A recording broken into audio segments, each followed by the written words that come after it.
Welcome to Glass Half Full with Leslie Krongold. She shares her stories, experiences, and knowledge of living and coping with a chronic health condition.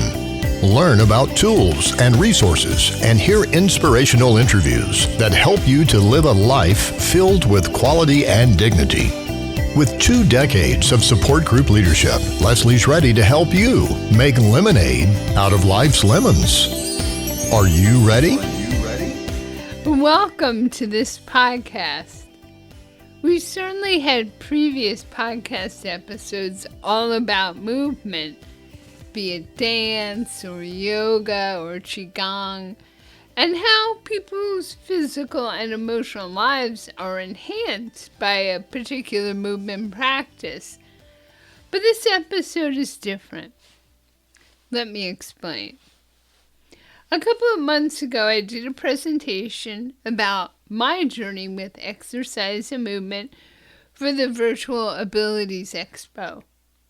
If you haven't seen it, I talk about my yoga practice over the last 30 years and how it's changed based on the progression of my condition, and how during the pandemic, I've been introduced to a whole world of online movement classes. Well, after the presentation, I received a few messages from people, some I know and some I don't know, and they told me they really appreciated the presentation. And I found out over 600 people tuned in to watch it. So once I realized there's such an interest, my mind started racing with ideas and possibilities, and that's what gave birth to the May Movement Challenge. So what is the May Movement Challenge, you wonder? Well, for the month of May, there are over 30 instructors offering about 75 free online classes. Strength training, chair yoga, restorative yoga, Pilates, gyrokinesis, Tai Chi, Qigong, and all types of dance, from hip-hop to hula, Bollywood and ballet to world dance. And the vast majority of them are highly accessible with modifications. Starting on Saturday, May 1st, and for the rest of the Saturdays in May, there will be a Zoom Facebook Live session, informational session at 4 p.m. Pacific. And in that hour-long event, we'll feature different instructors talking about aspects of movement. And of course, we'll work in a little stretching. And we're going to do a prize giveaway at every meeting. Randomly drawn prize giveaway. But you have to be at the meeting. So before the official kickoff is this podcast episode. I had some questions about movement, exercise, and I realized that Tina Duong would be the right person to pose these questions to. And Tina is a research physical therapist at Stanford University School of Medicine. She has her PhD in rehabilitation science and has worked with a variety of children and adults with spinal cord injuries, stroke rehab, and neuromuscular disease. Before you meet Tina, I want you to know that I need for you to participate in the May Movement Challenge. Whether or not you currently have a movement practice, it doesn't matter. That's a challenge. Start now. Take baby steps. Check out the online calendar. Attend a class and just observe. Do what you can. You have nothing to prove to anyone. There's no competition.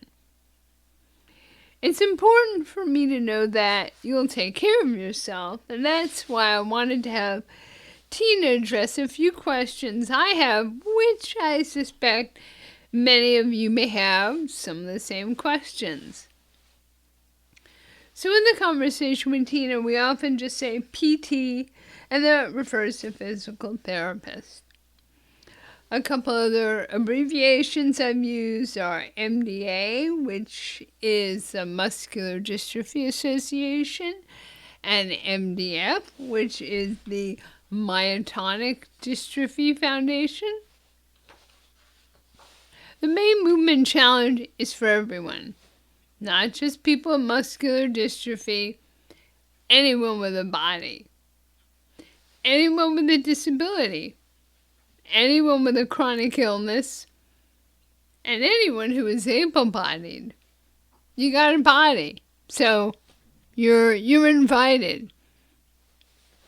So please help spread the word about the May Movement Challenge. I'm incredibly awed to have gotten such a positive response from so many instructors, movement instructors. They're excited to meet new people, turn them on to the movement practice that, all these people, pretty much I think I know just about all of them. I've worked with them in some capacity, a couple of them just online, but I definitely have given them my seal of approval, and they know their stuff, and I'm certainly learning a lot from them, and I want to be able to share that with you. And hopefully, all the different kinds of movement, all the different personalities and knowledge of the instructors, somebody is going to really light a fire for you. And I hope you'll be inspired to continue or start your own movement practice. So, without further ado, here's Tina. So I just want to know a little sort of biographical information, Like as a kid, did you think about becoming a PT? Like, tell me about that path. Absolutely not. Everything about my childhood was to not be a PT or like exercise, actually. So that there's some things in life you're just meant to do, I guess, regardless of how much you go into it kicking and screaming. So absolutely not. And So, growing up, I didn't know what a PT was. So that wasn't something that, that I would even know to pick. And I basically chose PT because my parents thought I should be a doctor. And I was like, anything but a doctor. I would do anything. And so I ended up with PT because I needed to decide. I was in high school and I watched some TV show about St. Jude and kids, who had cancer, and I saw a professional working with these kids, and I'm like, whatever that is, I think I want to do that. And my personality is like, once I decide, that's it. And so it was just a random TV, probably commercial thing. They do St. Jude. If you help St. Jude, donate this much. That's what resulted in me doing the work that not the work that I do now, but getting into PT, I would say. well, and you are a doctor now. Yeah, yes, but not the doctor my parents thought I'd be or wanted me to be. Yeah. I think my first introduction to you was years ago. It was before I met you in person. Mm-hmm. And I think someone from MDA shared videos that you had done for kids. Oh, yeah. Yes. Some exercise videos. Right. How long ago did you do that? Oh man, that was probably I don't know. I'm very bad with time, because especially now with COVID, but probably maybe going on 17 years ago or so. It's the first grant I ever wrote. And I had this vision that someone else will do it because I was not going to be the person that was going to be on video. But actors cost a lot of money. So, yeah. You got me. Well, I remember being very impressed with them. I can't remember how many there were, but I thought, do this with adults. Yeah. It's helpful. The purpose in that really was my previous life before neuromuscular. We did digital health. Honestly, I mean, this was what, 20 years ago, but it's really old school. So you have the dial-up with AOL. And we did that because I grew up in Oklahoma. And so there's people who had, strokes or spinal cord injuries and they couldn't get into the rehab hospital. So how do we go out to the community where people don't have access? And so that's where when I was a student, even I started a project with my one of my mentors, I guess. And that was the project that he did. And so it kind of comes full circle. And now we're doing remote video now, but that's always been something that, especially in the smaller rural areas, that how else will people have access to some therapies and things like that. So how did people watch it? Was it through what kind of technology?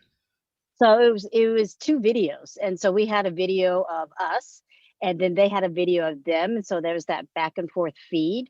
And so there's always two therapists, and so the therapist would show a movement pattern with another person, and then the caregiver and the patient would be together, and they would replicate it. And then as they're going through the session, the therapist would say, okay, make sure that you're guiding the hand in this direction, make sure they're not compensating by doing A, B, and C. So it wasn't a video that was just we played and they go. It was very individualized. And granted, back then the video connection was terrible, and so you get this very pixelated person. But it gave caregivers and patients at least the confidence whenever they're talking or seeing someone show them how to do it, they more likely are able to do it. And honestly, it wasn't great, but it was better than nothing. Right, better than not being able to see them. Sure. Okay, and that was really focused on stroke rehab. And with stroke rehab, it's really important to get those movement patterns in pretty acutely after injury. And so back then, insurance even paid for you to stay longer than they do now. And so once the patient leaves the hospital, if they can't get intensive rehab, those peripheral nerves may not regenerate the way that we would like them to. So it was pretty important to get them moving. So as a student, were you exposed to all different types of patients? Yeah. Yeah, I had an interest in pediatric and neuro. And so I spent most of my life as a student focusing on that aspect of PT. But just like, the reason why I went to PT school, when I got to PT school, I thought, okay, I went to a rotation and then we at a spinal cord injury hospital, and I decided I'm going to be a spinal cord injury, physical therapist. And that was just something that after school, I decided that's what I was going to do.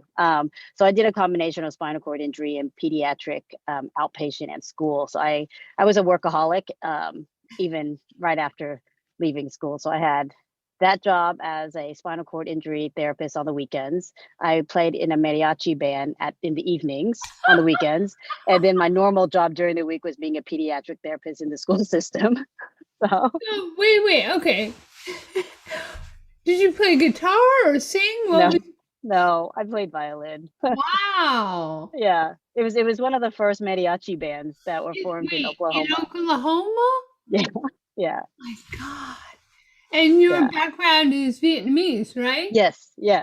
So yes, that actually was something during when we first came out. We had a few concerts, and a Mexican radio station said, "Oh, they're not a true mariachi. They have an Asian girl in there." So we made me look a little bit more Latina, I guess. See, there are positive things about cultural appropriation, don't you think? Yeah. It always gets such a bad, rap. Well, it helps us learn about other cultures, to tell you the truth. I mean, there's a lot of influences in style and fashion, and the mindset that goes into it, I think. Yeah. No. Well, that's a pretty cool thing to learn about you.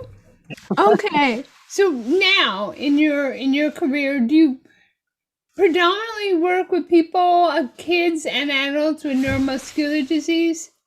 That is my whole life. I don't really see anyone outside of neuromuscular. And so between pediatric, adult, and clinical and research, that's pretty much all I do now. I never would have told you that if you asked me that 15 years ago. Well, how has it worked out? Great. I think that my sister and I had this conversation. Sometimes you just follow your heart, and it leads you to a place you never knew existed. And that's exactly how I describe my career. So let's you talk about stretching and how that applies to, the general population as well as people with neuromuscular disease or any other sort of health condition that impacts mobility and musculature. Right. So in particular with neuromuscular, the reason why stretching is important is because of the muscle imbalances around a joint. And so that occurs depending on what, different diagnoses that you have, right? And so if one side of the joint's not moving and the other side is, the side that is not moving will probably be contracted, right? And so the tightness occurs first as tightness. And so that's the reason kind of why we stretch. The physiology behind stretching, there's really no evidence that shows that stretching is going to prevent contractures or any of that. But what it does is both you and I know stretching makes people feel better. You don't feel as tight. You're able to move freer. And that is important for people without neuromuscular disease and how it impacts muscle movements. But for people with neuromuscular disease, that's even more crucial because if you have some weakness, on top of your weakness, you have tightness. Mm-hmm. So imagine a spider web landing on your muscles and just kind of holding them in place while you're trying to activate it. That's kind of what tightness is. And having that would make it even harder to move. And when you have weakness, you don't need to add to making movement even harder. So that's why stretching is always really important because it just not only helps you move better, but I think what comes along with stretching is a lot of breathing. And then you kind of get the psychosocial aspect of stretching that not only helps the physiology of movement, but it kind of helps your emotional, mental self if you do it alongside breathing exercises or yoga. And so if somebody's going to do like a little workout based on strength training, do they stretch before, after, or both? I would suggest both. The before, because I always think, when you work out, you want to prep your body. Everybody says warm up. Warm up is, getting your muscles warmed up or doing your stretches so that your body's prepared to be able to activate the muscles in the best quality way that it can. And then, once you cool down, you want, that it's a great cool down because it allows your heart rate to go down and it allows, you to stretch out those muscles that you're already working. Because typically when any of us exercise, we're going to cause some kind of response, right? And so we kind of want, stretching to cool everything down and get the muscle fibers back to a normal state, I guess, for lack of a better term. I've heard, I'm doing a lot of exercise classes, and most of the instructors don't have the kind of background you have, some of them are certified in some type of training, but, and I've just heard some people say stretch before, and some have said, no, stretch after. And so that's why, and I think it's important to really have some guidelines, parameters. Right. It depends on what literature you're looking at or what task. So, the sports literature is very varied in should you stretch? Does that, if you're doing like plyometrics or, quick movements, would that stretching increase your likelihood of injury? Does that decrease, how fast you can run? And all of these are Olympic elite athletes where milliseconds matter, right? But for the rest of us, stretching will warm up your muscles. So then you're less likely to tear because you've kind of warmed up and did some general movement prior to.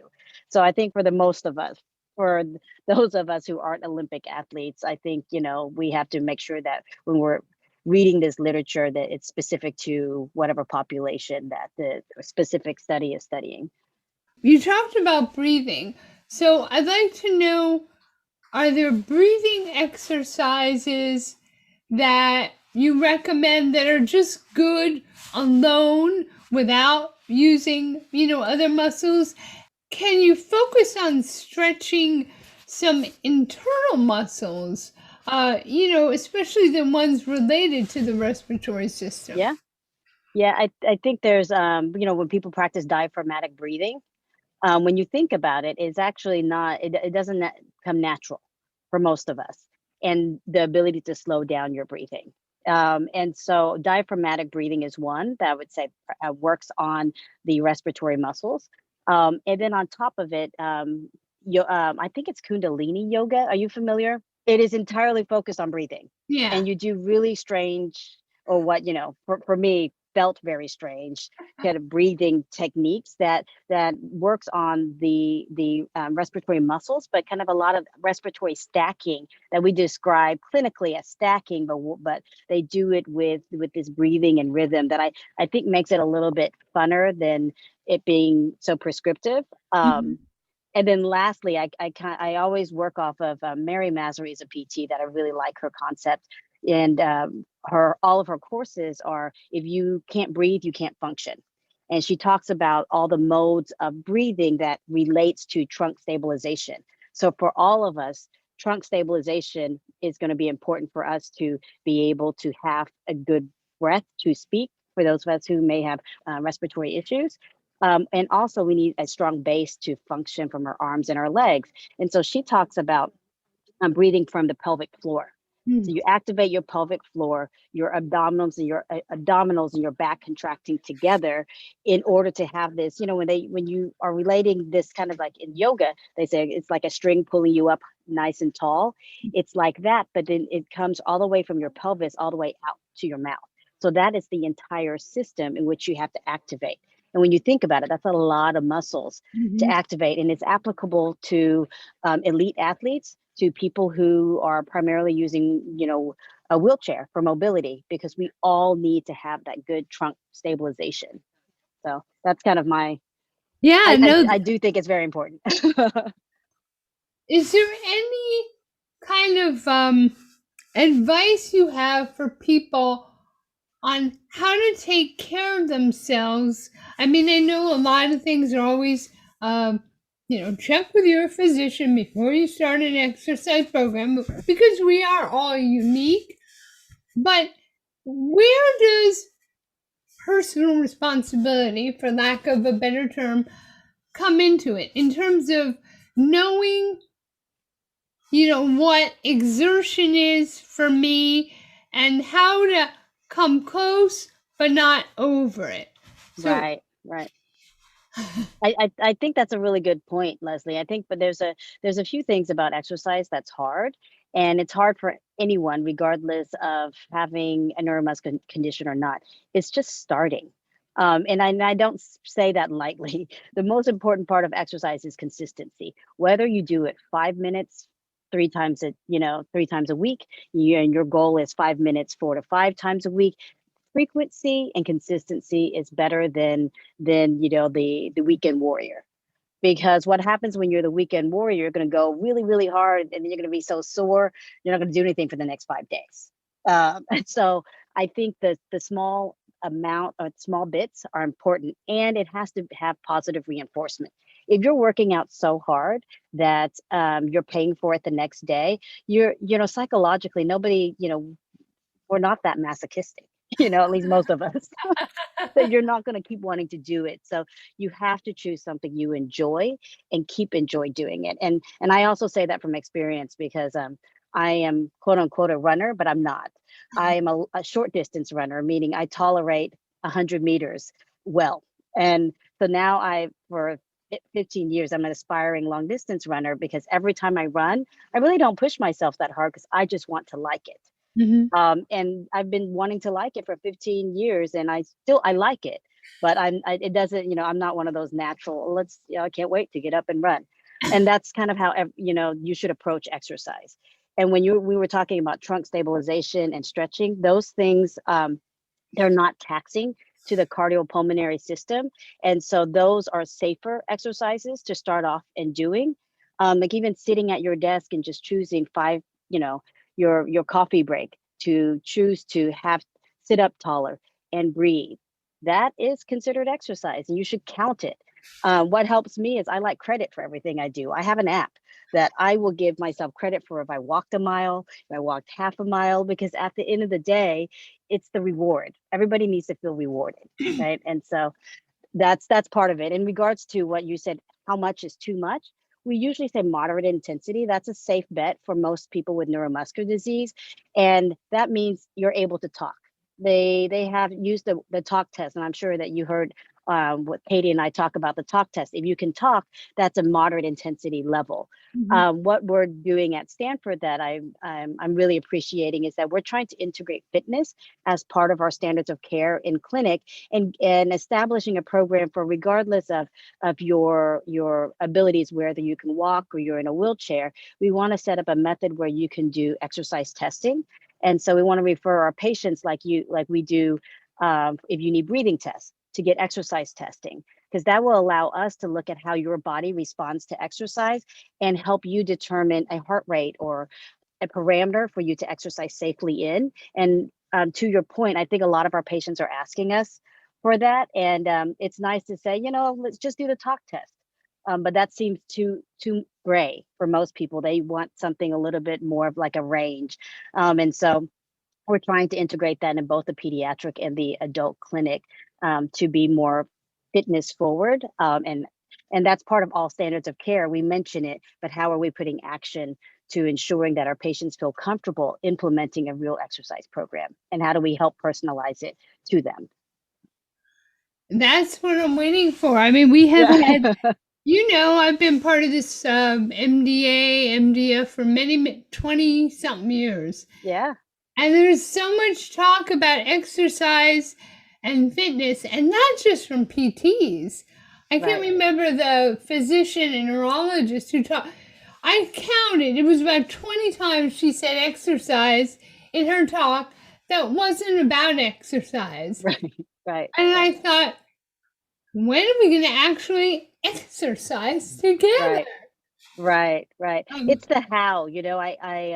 I am not a Catholic, but I have guilt like one, and so I feel constantly guilty when I'm telling people to do something, but I can't really give them the tools to feel safe in doing it. Not saying that what our recommendations are bad, but at the end of the day, if you not exercise and no one kind of gives you kind of a recipe to do it, how do you even get started? And so that's really what we want to be able to do and be a little bit better. And that being said, Leslie, you should come down and try an exercise test with us, and we'll connect on that, and so you can see what it's like to do some of this exercise testing. We'll put a mask on so that we can measure your oxygen and your CO2 levels and all that good stuff. So I mean, that experience of an exercise test is in person. It includes diagnostics you can't do, in telehealth, right? No, you can't, because we do put an ECG on you so we know what your heart's doing during testing, and then you're going to exercise. And you're going to exert yourself, and we're going to measure your oxygen levels and your carbon dioxide levels.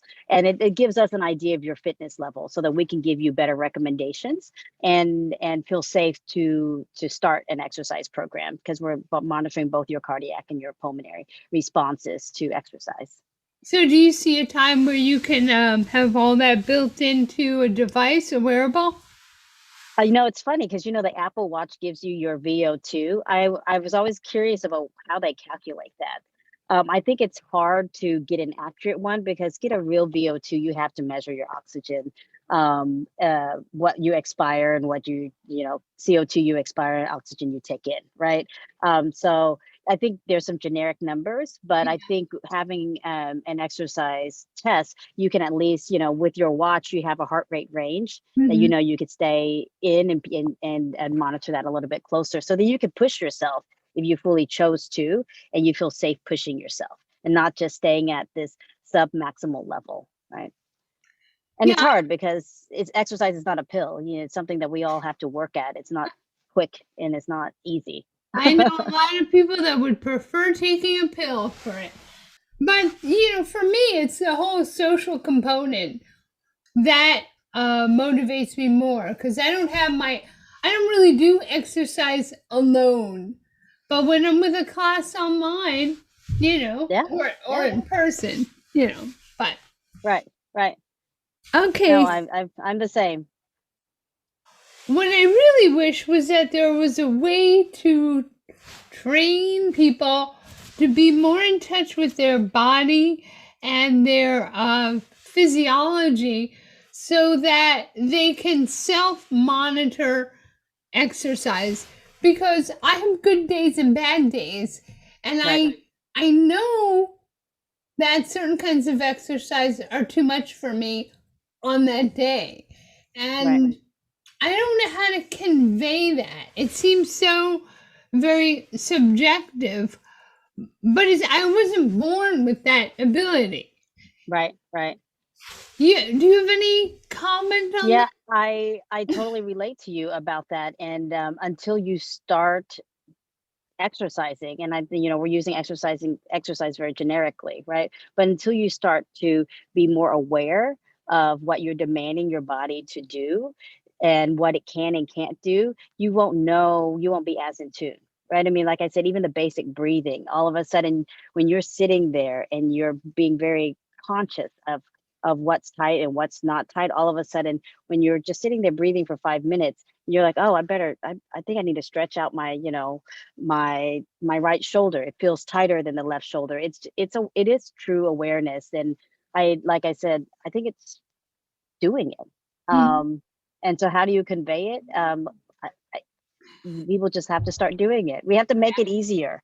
Yeah. And I think, I always think about this because I have a Peloton bike, and what's made me consistent with exercise is doing these classes. I actually don't do it with anyone, I do it with the instructor, but it's nice because you have a community. Mhm. And if we can build a neuromuscular community around exercise, where, I may not be exercising with you, Leslie, but I see, oh, kudos, you went on a walk for 5 minutes today, or you worked out for 5 days out of this week. We can give each other kudos. And that's something I feel like is lacking, that, Mm. would be great if someone kind of built this exercise community for anyone with neuromuscular disease, and with the point being that we encourage each other Mhm. through positive reinforcement, and consistency. So, Okay. Leslie, there Yeah. you go. This could be the seed. Yes, exactly. It's gonna incubate. There are different types of exercise: stretching, strengthening, endurance, cardiovascular. They're kind of synonymous, right? And Yes. balance. So, of those four, should you get an equal amount of each? Like, how do you figure that out?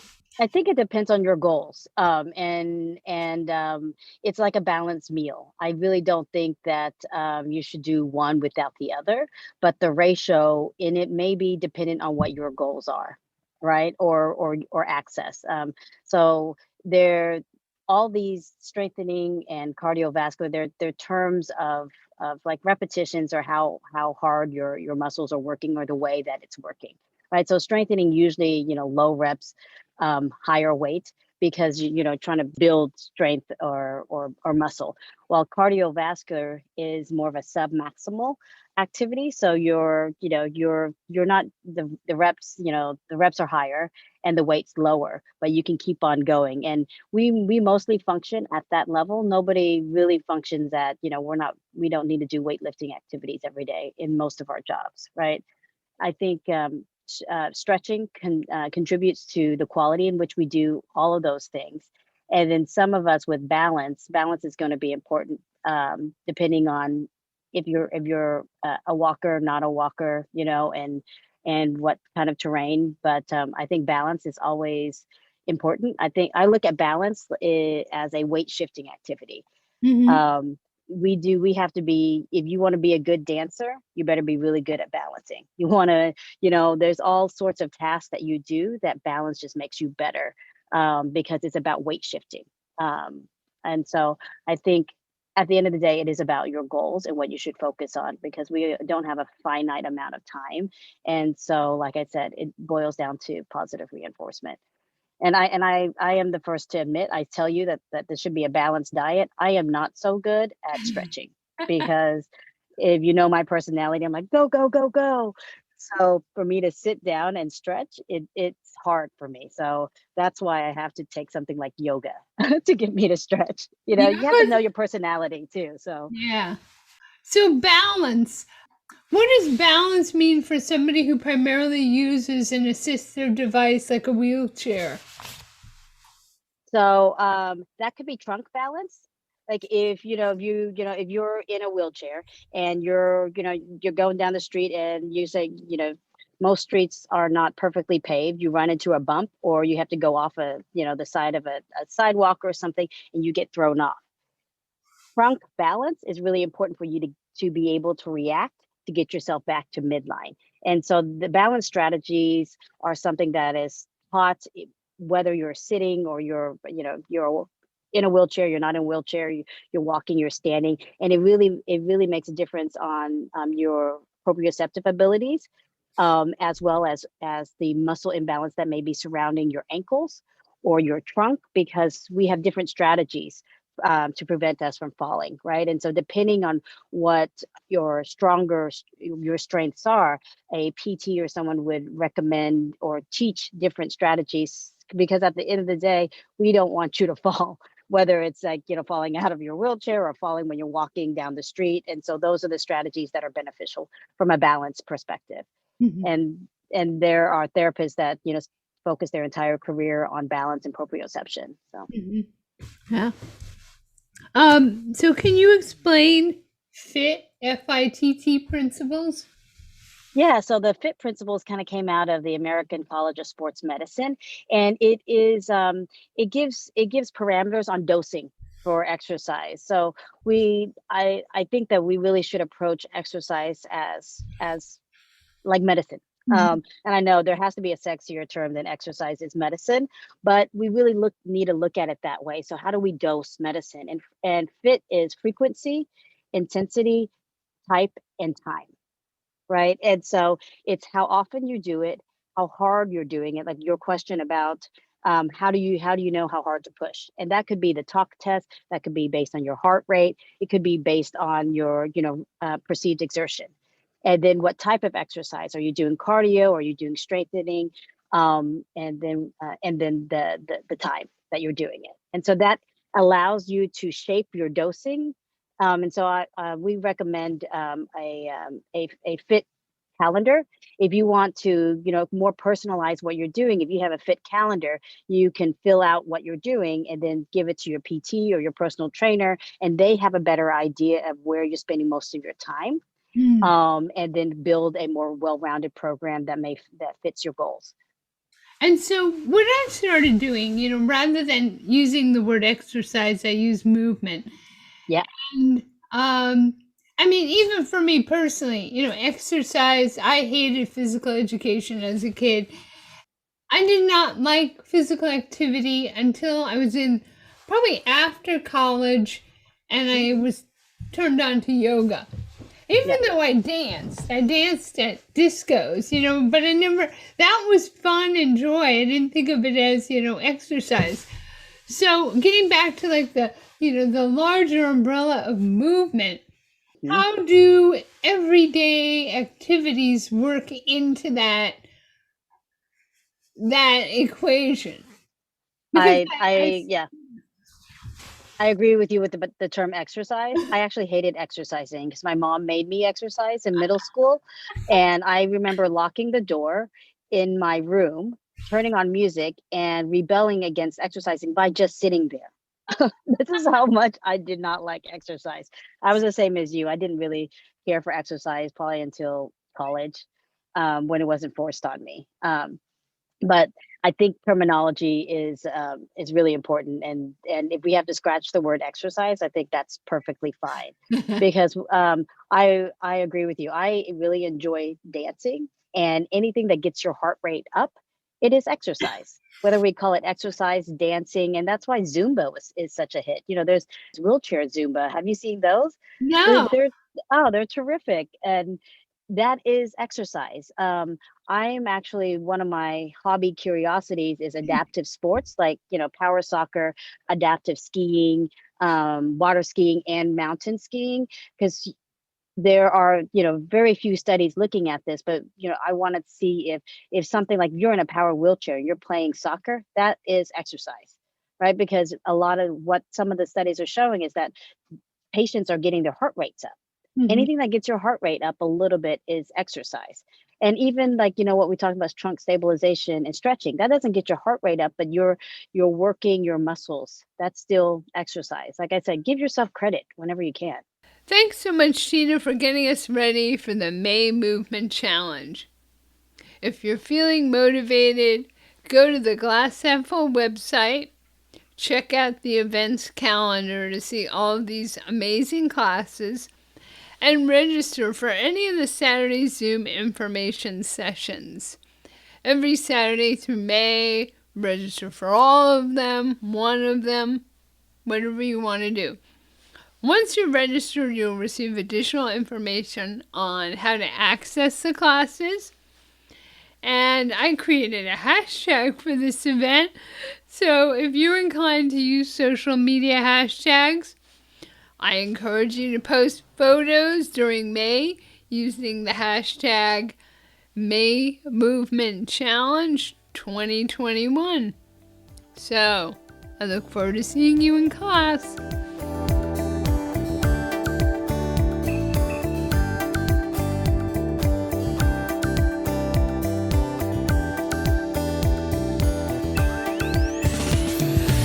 Thank you for listening to Glass Half Full.